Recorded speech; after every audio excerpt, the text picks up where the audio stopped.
মানুষের লাশ আধারেরা চুপি সারে করে ফিসফাস। চারপাশে দেখো মানুষের লাশ আধারেরা চুপি সারে করে ফিসফাস।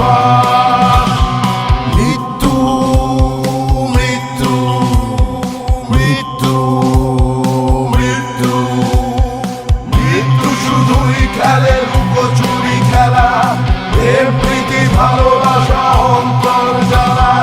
মৃত্যু শুধুই খেলে লুকোচুরি খেলা, প্রেম প্রীতি ভালোবাসা অন্তর জ্বালা। চলছে পুড়ছে জনতা জাগছে, জ্বলছে পুড়ছে জনতা জাগছে। চোখ বাঁধা হাজারটা high, hashtag crime crime crime, hashtag crime crime, hashtag crime crime, hashtag crime, hashtag crime crime crime, hashtag crime.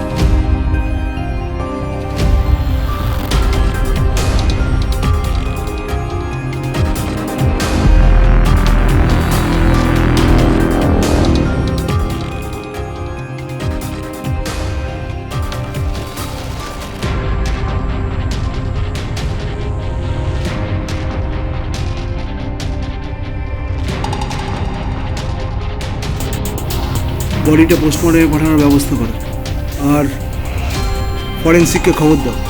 Okay sir, তবে একটা ব্যাপারে একটু অদ্ভুত লাগছে। কি? বাইরের দরজার কোনো ফোর্স এন্ট্রির প্রমাণ নেই। আমিও দেখেছি। তার মানে এটাই দাঁড়ায় করলেন যে আইদার খুনি আগে থেকে ঘরের মধ্যে ছিল, না হলে ঘরের ভেতরের কেউ দরজাটা খুলে দিয়েছিল। আচ্ছা, এই বাড়িতে কি এনারা দুজনেই থাকে? না না স্যার, সুমিতের বাবা মাও থাকে, তবে গত পরশু দিন ওনারা বিদেশে ওনাদের এক আত্মীয়ের বাড়িতে বেড়াতে গেছে। তার মানে খুনির কাছে ইনফরমেশনটা ছিল, তাহলে কি চেনা কেউ? স্যার, হ্যাঁ, রান্নাঘরের মেঝেতে এই ছুরিটা পড়েছিল। ইনফ্যাক্ট পুরো চামচ ছুরিগুলোই এদিক ওদিক ছড়িয়েছিল। বেডরুমটাও লন্ডভন্ড।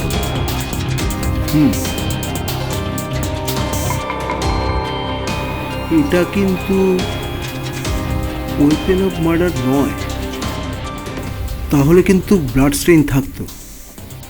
এনিওয়ে, ফরেন্সিকে পাঠিয়ে দাও, এভিডেন্সের কাজে লাগবে। বলছি, ম্যাডামের যে অবস্থা তাতে তো কিছু বলতে পারবে বলে মনে হয় না। একবার চেষ্টা করে দেখো, যদি কিছু বার করতে পারো। আমি একটু নিশীথবাবুর সাথে কথা বলি। Okay, sir. নিশীথবাবু আমার সাথে একটু আসবেন। আচ্ছা নিশীথবাবু, আপনি তো পাশের বাড়িতেই থাকেন, টের পাননি কিছু? না স্যার, আমরা তো তখন ঘুমোচ্ছিলাম। হঠাৎ অলকার চিৎকারে আমাদের ঘুম ভাঙে।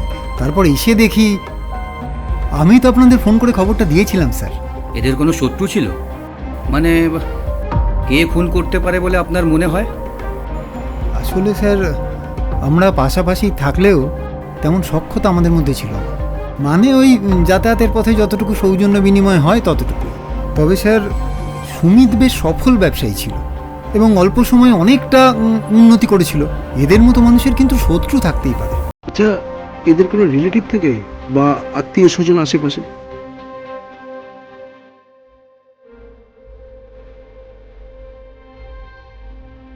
রেণু দেবী, আপনি একবার এদিকে আসুন তো।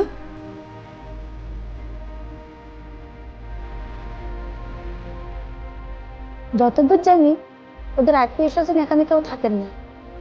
আসলে সুমিতের বাবা এখানে চাকরি সূত্রে এসেছে, তারপরে এখানে থেকে যান। তবে শুনেছি এই সব বাড়ি ঘর সব সুমিতেরই তৈরি করে। আর অলকা দেবী? শুনেছি ওর বাপের বাড়ি পাশের শহরে, কিন্তু ওর মা বাবাকে আমার কখনোই দেখি। ওদের দাম্পত্য জীবন কেমন ছিল? মানে স্বামী স্ত্রীর মধ্যে কোনো সমস্যা? সেটা বলতে পারবো না ম্যাডাম, কিন্তু ওপর থেকে তো ভালোই মনে হয়। ঠিক আছে, দরকার হলে আরও জিজ্ঞাসাবাদ করব। আর ইনি একটু সামলে উঠলে থানায় ফোন করবেন। আনন্দপুরের সফল ব্যবসায়ী সুমিত পোদ্দারের আকস্মিক হত্যার একমাত্র প্রত্যক্ষদর্শী ছিল তার স্ত্রী অলকা। কিন্তু স্বামীর মৃত্যুতে অলকা এতটাই ভেঙে পড়েছিল যে পুলিশের পক্ষে তাকে জিজ্ঞাসাবাদ করা অসম্ভব ছিল। তাই প্রাথমিকভাবে পুলিশ এটাকে একটা ডাকাতি করতে এসে হত্যা সন্দেহে তদন্ত শুরু করে। স্যার, সুমিত পোদ্দারের মার্ডারের 1 দিন হয়ে গেল, অথচ ওনার স্ত্রী এখনো শক সামলে উঠতে পারেননি। কিন্তু ওনার সাথে কথা না বললে ঠিক কি কি ডাকাতি হয়েছে সেটাও বোঝা যাচ্ছে না। দেখো, এত বড় একটা ঘটনা ঘটেছে, চোখের সামনে দেখেছে, সুখ কাটাতে একটু সময় লাগবে। তবে আমাদেরও আমাদের মতো করে চেষ্টাটা চালিয়ে যেতে হবে। তুমি ডাকাতির বিষয়টা নিয়ে খোঁজ খবর করার জন্য সোর্স লাগিয়েছো? হ্যাঁ স্যার, ওদিকটা কল্যাণ স্যার দেখছেন, আচ্ছা। আর আমি সুমিতের বিজনেসের জায়গায় সোর্স লাগিয়েছি। যদি কোনো বিজনেস রাইভেলারির সম্ভাবনা থাকে। Very good. এই দিকটা খোঁজ খবর পাওয়া গেলে এসো করলেন, কোনো খবর পাওয়া গেল? নো স্যার, কাল থেকে সোর্স নেটওয়ার্কের পেছনে লেগে আছি, বাট এখনো পর্যন্ত নো ক্লু। ওরা বলছে এটা বাইরের কোনো গ্যাং কিংবা অন্য কোনো এলাকার গ্যাংয়ের কাজ হতে পারে। কাজের ধরন যা, তাতে নতুন কোনো দল বলে মনে হচ্ছে না। আর যে দলই হোক, টিপটা কিন্তু এদের কাছের কারোর থেকে পেয়েছে। বাড়ির ভেতরে কিংবা সামনের রাস্তায় কোনো সিসিটিভি ক্যামেরাও নেই যে বোঝা যাবে কে বা কারা ওখানে এসেছিল। এই খবরটা কিন্তু খুনিরাও জানত, তাই নিশ্চিন্ত খুনটা করে বেরিয়ে গেছে। আচ্ছা, পোস্টমর্টমের প্রাইমারি রিপোর্টে টাইমটা কি বলছে? ডাক্তার তো বলছেন রাত্রি 2টা থেকে 3টের মধ্যে। অথচ প্রতিবেশীরা অলকা দেবীর চিৎকারটা শুনতে পারে 4টের আশেপাশে। এতটা গ্যাপ কেন?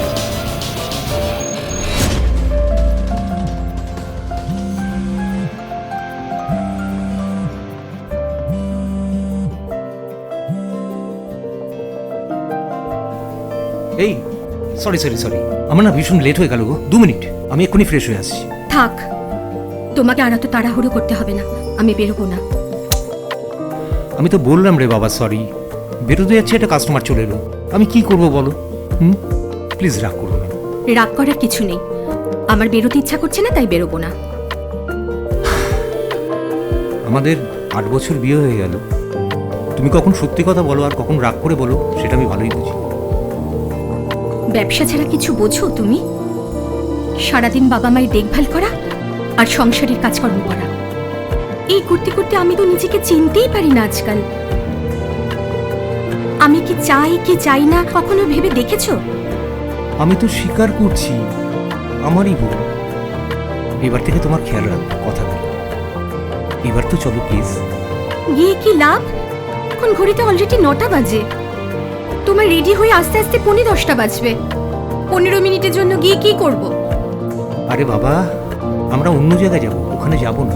আরে বাইপাসের ধারে খুব ভালো হোটেল হয়েছে, অনেক রাত পর্যন্ত খোলা থাকে। তুমি জাস্ট আমাকে 2 মিনিট দাও, এক্ষুনি আসছি।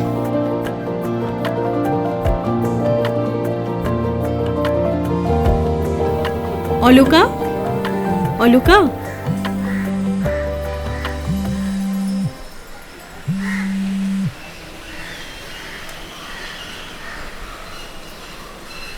তুমি এদিকে বসে আছো, ওদিকে তোমার মা তোমাকে ফোন করেই যাচ্ছে। ওনারা বয়স্ক মানুষ, তোমার মা অসুস্থ বলে আসতে পারেননি, কিন্তু মনটা তো এখানেই পড়ে আছে বলো। চিন্তায় চিন্তায় ওনাদের যদি কিছু একটা হয়ে যায়। নিজেকে সামলাও অলকা, তোমার মা বাবা শ্বশুর শাশুড়ি ওনারা তো বয়স্ক লোক, ওনাদেরকে তোমাকেই তো সামলাতে হবে। এভাবে যদি তুমি ভেঙে পড়ো ভাই, কী করে হবে বলো? এভাবে ভেঙে পড়ো না।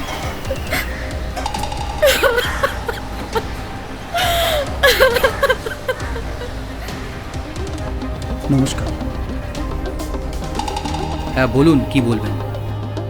বলছিলাম স্যার, আজকে সকালবেলায় সুমিতের বাবার সঙ্গে ফোনে কথা হলো।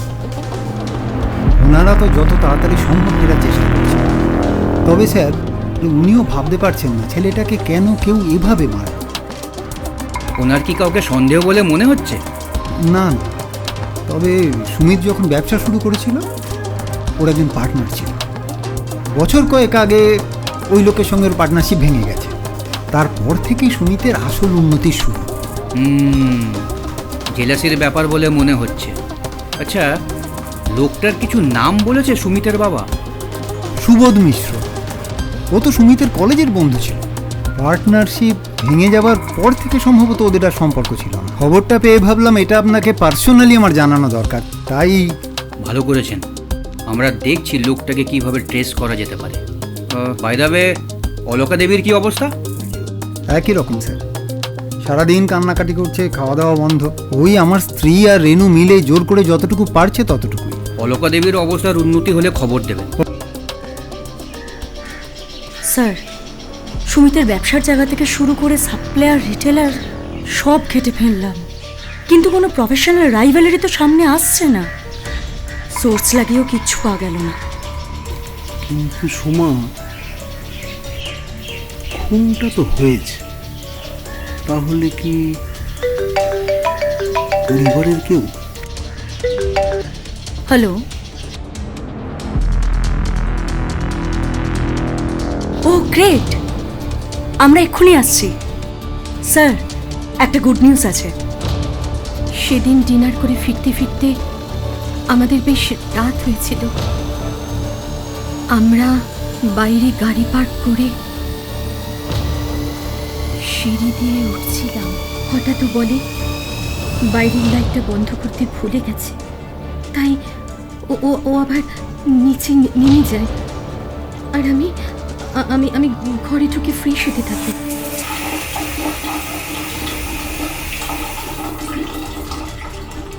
ফ্রেশ হয়ে আমি ঘরে এসে দেখি ও তখনও ঘরে ঢোকেনি। আমার বেশ অবাক লাগে ব্যাপারটা। এতক্ষণ ধরে কি করছে নিচে ও? কি গো, কোথায় তুমি? হ্যাঁ, এই তো আসছি। তুমি কি এখনো নিচে? আরে একটা প্রবলেম হয়ে গিয়েছিল, ও এসেছে, দাঁড়াও এক্ষুনি আসছি উপরে। বাহ বাহ, লাইট অফ করতে এতক্ষণ সময় লাগে?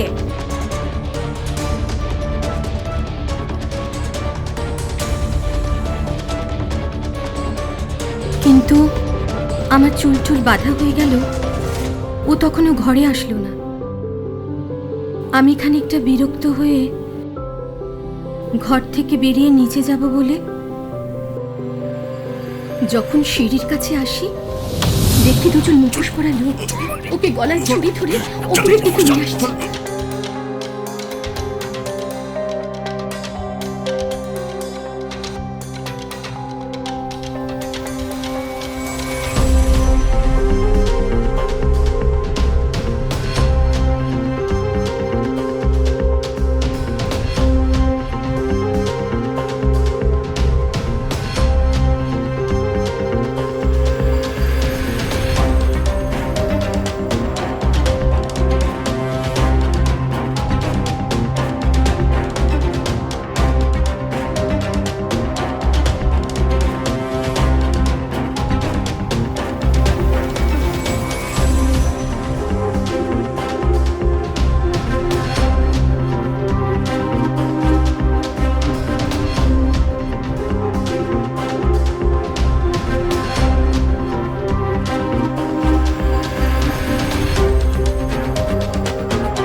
লোকটা আমায় ঘরে নিয়ে গিয়ে ওড়না আর শাড়ি দিয়ে আমার মুখটা বেঁধে দিল, তারপর ঘাড়ির কাছে এমনভাবে বাড়ি মারলো আমি অজ্ঞান হয়ে গেছিলাম। তারপর যখন জ্ঞান এলো তখন দেখলেন যে আততায়ীরা আপনার ঘরের সব লুটপাট করে নিয়ে চলে গেছে, আপনার স্বামী মৃত। আচ্ছা, কতক্ষণ পরে আপনার জ্ঞান এসেছে? মনে নেই স্যার, তবে জ্ঞান ফেরার পর যখন দেখি চারিদিক চুপচাপ, তখন আমি কোনো রকমে নিজেকে টেনে হিচড়ে পাশের ঘরে নিয়ে যাই।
কোনো রকমে নিজেকে ছাড়িয়ে আমি চিৎকার করতে শুরু করি। কারা এটা করতে পারে বলে আপনার মনে হয়? যারা এসেছিল তাদের কাউকে আপনি চেনেন? না, ওরা না সবাই মুখোশ পড়েছিল,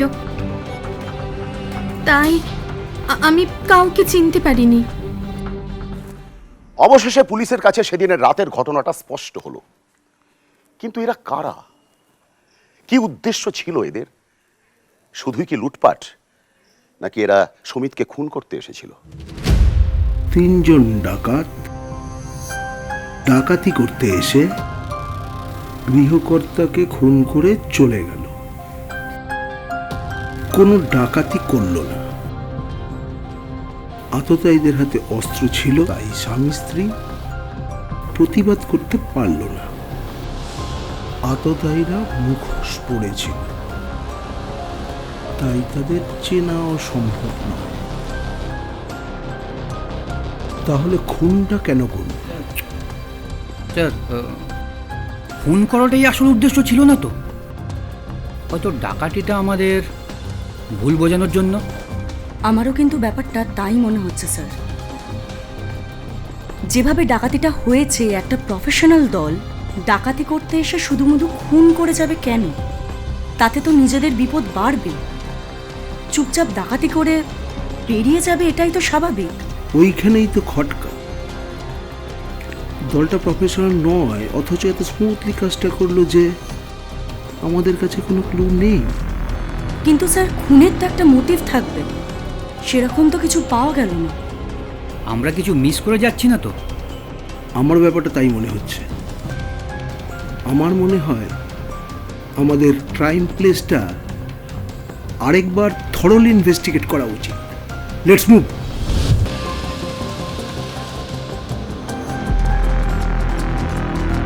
স্যার,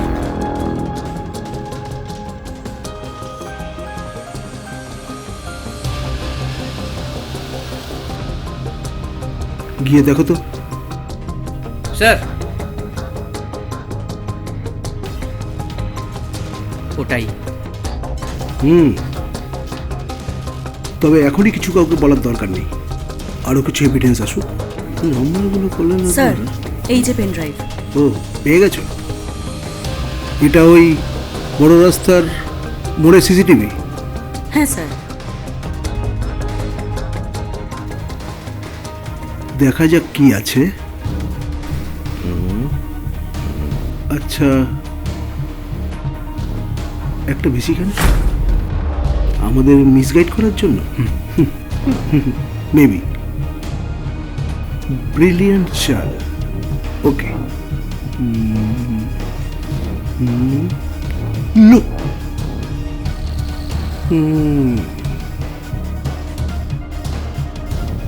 কল্যাণ, ইয়েস স্যার। তাহলে এবার কল লিস্টে এই নাম্বারটাকে ট্রেস করে ফেলো। ট্রেস করেছি স্যার, নাম ধাম সব কিছুই। তাই? Yes sir. তাহলে আর কি, এবার লেগে পড়ো। প্রথমে চুনোপুটি, তারপর? বুঝেছি স্যার। গুড।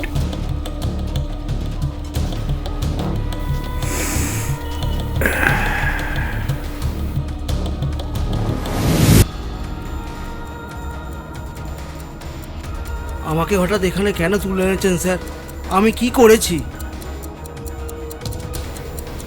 সেটা জানার জন্যই তো তুলে আনলাম। নিজে বলবি না আমাদেরকে বলাতে হবে? আমরা বললে কিন্তু সেটা খুব সুখের হবে না, জানিস তো। তার চেয়ে ভালো তুই যদি নিজে বলে ফেলিস, তাহলে হয়তো। আপনারা কি বলতে বলছেন সেটাই তো আমি বুঝতে পারছি না। সুমিত পোদ্দারকে চিনিস? হ্যাঁ স্যার, ওনাকে এ শহরে কে না চেনে, আমিও চিনতাম। তবে বড় মানুষ তো, সেভাবে আলাপ নেই স্যার। তাহলে লোকটাকে খুন করতে গেলি কেন? উনি খুন হয়েছেন আমি জানি স্যার। আমি সাধারণ মানুষ, ড্রাইভারি করে খাই। ওনার খুনের দায়টা আমার ঘাড়ে কেন চাপাচ্ছেন স্যার? আমার বাড়িতে তো বুড়ি মা আছে। চুপ! খুনের দায় তোর ঘাড়ে চাপাচ্ছি? তাহলে খুনের দিন রাতে সুমিত পোদ্দারের বাড়ির সামনে ঘুরঘুর করছিলি কেন? হ্যাঁ, কি ভেবেছিলি মুখোশ পরে থাকলে আমরা হয়তো কিছুই বুঝতে পারবো না, তাই তো? বিশ্বাস করুন স্যার, আমি ওর বাড়ি চিনি না। ঘোরাঘুরি করবো কেন স্যার? ও, তার মানে তুই ভালো কথায় মুখ খুলবি না। কল্যাণ, রামবিলাসকে ডাকো। বেটাকে একটু দাওয়াই না দিলে মুখ খুলবে না মনে হচ্ছে। ওকে স্যার, আমি এক্ষুনি ডাকছি। বিশ্বাস করুন, আমি কিছু জানি না স্যার। তাহলে কে জানে?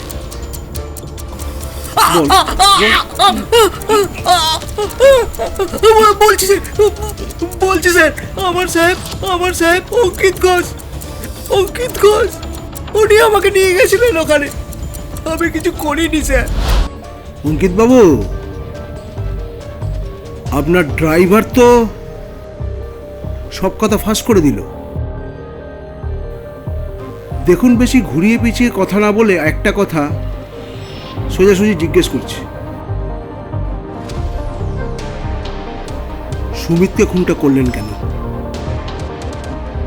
আমি ওর কাছ থেকে কিছু টাকা ধার নিয়েছিলাম, কিন্তু শোধ দিতে পারছিলাম না। ওদিকে ও ক্রমাগত আমাকে হুমকি দিচ্ছিল, তাই।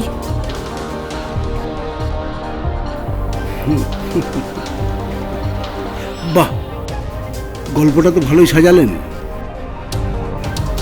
যাকে বাঁচাবার জন্য এত বড় স্যাক্রিফাইস করছেন,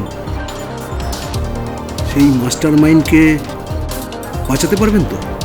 মাস্টার মাইন্ড মানে? আমরা জানি আপনি মিথ্যা কথা বলছেন, সত্যি কথা বলুন।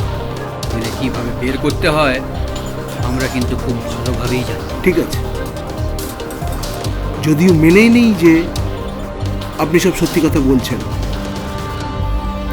তাহলেও যে সেদিন সুমিতের বাবা মা থাকছে না, এই কথাটা আপনি জানলেন কি করে? আমি তো জাস্ট একটা চান্স নিয়েছিলাম, ওনারা থাকবেন না আমি জানতাম না।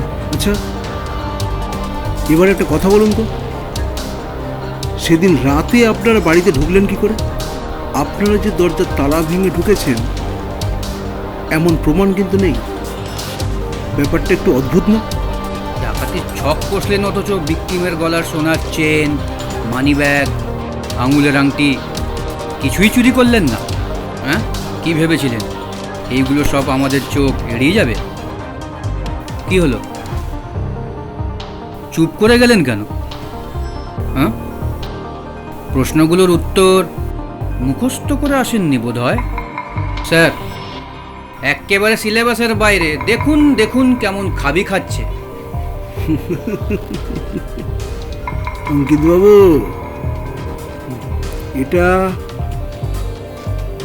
এটা আপনার ফোনের কল লিস্ট। দেখুন তো, খুনের দিন একটা বিশেষ নাম্বারে 12 বার কল করেছিলেন আপনি, এমনকি খুনের পরেও একবার। এই বিশেষ নাম্বারটি কার সেটা কি আপনি নিজের মুখে বলবেন নাকি? আমরা অবশ্য অলরেডি জেনে গেছি। কলেজে আমরা একসাথে পড়তাম, সেখান থেকেই সম্পর্ক শুরু। বিয়েও করবো ঠিক করেছিলাম, শুধু একটা চাকরির অপেক্ষা। বাড়ি থেকে কিন্তু খুব বিয়ের চাপ দিচ্ছে অঙ্কিত। অলরেডি পাত্র দেখা শুরু করে দিয়েছে। আর একটা মাস ম্যানেজ করো, এবার মনে হচ্ছে চাকরিটা হয়ে যাবে। এ তো 1 বছর ধরে শুনছি। এবার কিন্তু আমি আর সামলাতে পারবো না। তুমি একটু ম্যানেজ করো প্লিজ, একটু ম্যানেজ করো।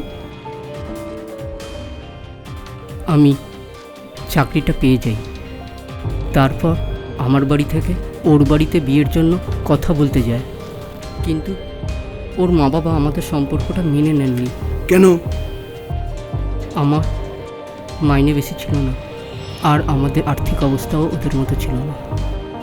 অলকা তবুও অনেক চেষ্টা করে, কিন্তু কোনো লাভ হয়নি। আর তাই আপনি অলকার বিয়ের পরে ওর সাথে সম্পর্কটা চালিয়ে গেলেন? না স্যার, আমাদের সম্পর্ক শেষ হওয়ার পর আমাদের আর কোনো যোগাযোগ ছিল না। ইতিমধ্যেই চাকরি ছেড়ে ব্যবসা শুরু করি, রোজগারও বেশ ভালোই হচ্ছিল, বিয়েও করে ফেলি। তাহলে আবার পুরনো প্রেম জেগে উঠলো কবে? বছরখানেক আগে আমার এক পুরনো ফ্রেন্ডের কাছ থেকে আমার নতুন নম্বরটা জোগাড় করে অলকাই আমাকে ফোন করে। আসলে আমরা দূরে থাকলেও কেউ কাউকে ভুলতে পারিনি, তাই প্রতিশোধ নিতে একটা নিরীহ ছেলেকে আপনারা প্ল্যান করে খুন করে দিলেন। আচ্ছা, অলকা তো ডিভোর্স দিতে পারত সুমিতকে, এতই যখন প্রেম আপনাদের। অলকা নিজেই ডিভোর্স দিতে চায়নি। কেন? টাকার জন্য। ওকে ডিভোর্স দিয়ে দিলে টাকাগুলো হাতছাড়া হয়ে যেত।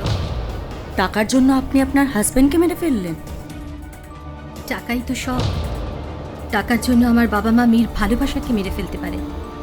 টাকার জোরে স্বামী তার স্ত্রীর কাছ থেকে রোজ ভালোবাসা পাওয়ার চেষ্টা করতে পারে, ভালোবাসা কেনার চেষ্টা করে। আর টাকার জন্য আমি কাউকে খুন করলে দোষ? কিন্তু সেই টাকাটাও তো আর আপনি পেলেন না। কি ভেবেছিলেন একটা ক্রাইম করে একটু নাটক করবেন আর কেউ কিছু বুঝতে পারবে না? আচ্ছা, পুলিশকে এত বোকা ভাবেন কেন বলুন তো আপনারা? টাকাটাই যে আপনার দরকার সেটা তো নিজে মুখেই বললেন। এইবার বলুন তো, অঙ্কিতকে দলে কেন টানলেন? ভালোবাসার অভিনয় কেন করলেন? অঙ্কিতের সাথে আমি ভালোবাসার অভিনয় করিনি। ওকে আমি সত্যিই ভালোবাসতাম, তবে সম্পর্ক ভেঙে যাওয়ার পর থেকে একটা দিনের জন্য ওকে আমি ভুলতে পারিনি। আপনারা তো পালিয়ে গিয়ে বিয়েটা করে ফেলতে পারতেন। আপনারা দুজনেই অ্যাডাল্ট, সেটা লিগালি কোথাও আটকাতো না? ওর মাইনেটা এত কম ছিল যে সেটা সম্ভব হতো না। আর তাছাড়া আমার বাবা মা আমাকে সময় দেয়নি। রাতারাতি সুমিতের সঙ্গে আমাকে বিয়ে দিয়ে দেয়। এখন আপনাকে আমাদের সাথে থানায় যেতে হবে, ওখানে আপনার প্রেমিক অপেক্ষা করছে। এবার এক এক করে বলুন তো, এই মার্ডারটা আপনারা প্ল্যান করলেন কিভাবে? বিয়ের পর থেকে আমি একদিনও সুখী ছিলাম না, অভাব ছিল না, কিন্তু ভিক্ষে করে করে সুমিতের কাছ থেকে আমার জন্য সময় বের করতে হতো। অঙ্কিতের সাথে সম্পর্ক জোড়া লাগার পর থেকেই এই ব্যাপারটা আমার কাছে যেন গলার কাটার মতো বেঁধেছিল। প্লিজ অঙ্কিত, আমি আর পারছি না, আমাকে এখান থেকে বের করে নিয়ে এসো। আচ্ছা, আমরা কি একসাথে থাকতে পারি না? সেটা কি করে সম্ভব অলকা? তোমারও স্বামী আছে আর আমিও বিবাহিত। ও, তুমি তার মানে তোমার বউকে নিয়ে ভালোই আছো? একসাথে আছি মানেই কি ভালো আছি? বিয়ের পর দিন থেকে আমার বউয়ের মধ্যে শুধু তোমাকেই খুঁজেছি অলকা, কিন্তু পাইনি। তাহলে আমি নিজেই যখন তোমার কাছে আসতে চাইছি, তুমি কেন এত ভাবছো? কেন তোমার বউকে ডিভোর্স দিয়ে আমার কাছে আসতে চাইছো না? আমার বউকে যদি ডিভোর্স দিয়ে তোমার কাছে আসিও, তোমার বর যে তোমায় ডিভোর্স দেবে তার কি গ্যারেন্টি? এটাই তার মানে সমস্যা? তাহলে শোনো,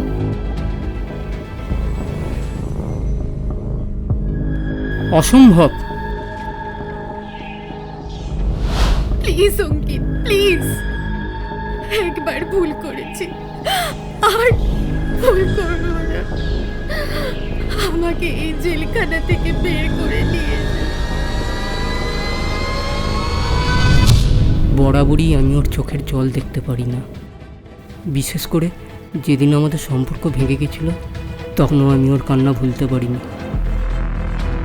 আজও তাই দুর্বল হয়ে পড়ি। প্ল্যান মতো অঙ্কিত ওর ড্রাইভার পুলককে টাকার লোভ দেখিয়ে ওর দলে টেনে নেয়। তারপর সেদিন রেস্টুরেন্টে খাবার শেষ করে বেরোনোর সময় ওয়াশরুমে যাওয়ার নাম করে আমি অঙ্কিতকে ফোন করি, বলি বাইরে রাস্তার সামনে অপেক্ষা করতে।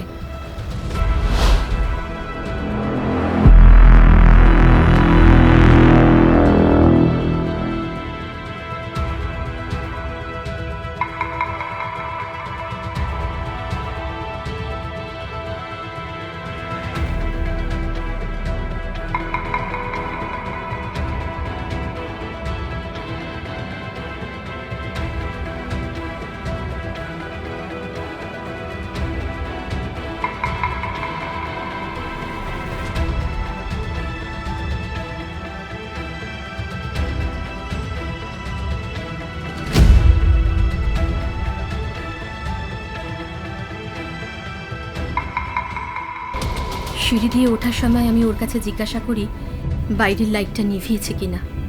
ও প্রথমে কনফিডেন্ট ছিল নিভিয়েছে, কিন্তু আমি ওকে আবার নিচে পাঠাই ফাইনাল চেক করার জন্য, কারণ আমি জানতাম ততক্ষণে ওরা একতলার ঘরে ঢুকে যেতে পারবে।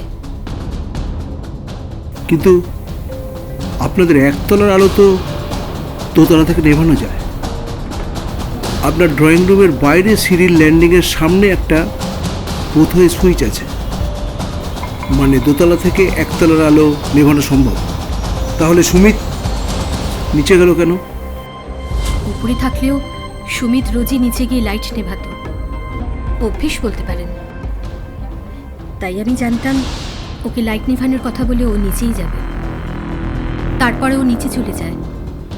আমি ওপরের ঘরে এসে ফ্রেশ হয়ে রাতের পোশাক পরে নিই। তারপর সময় হলে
কিন্তু এত করেও তো শেষ রক্ষা হলো না।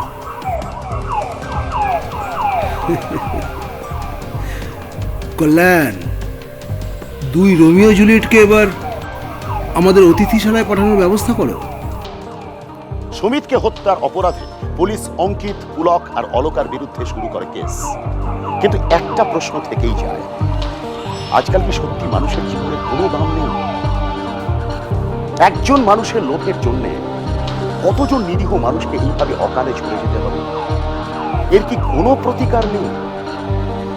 ভাবুন, সুপ্রিয় দর্শক, ভাবতে থাকুন, আসবো এরকম আরো বহু ঘটনা নিয়ে আপনাদের সামনে আমি আসবো। ততক্ষণ ভালো থাকুন, সুস্থ থাকুন, সতর্ক থাকুন, আর চোখ রাখুন #crime।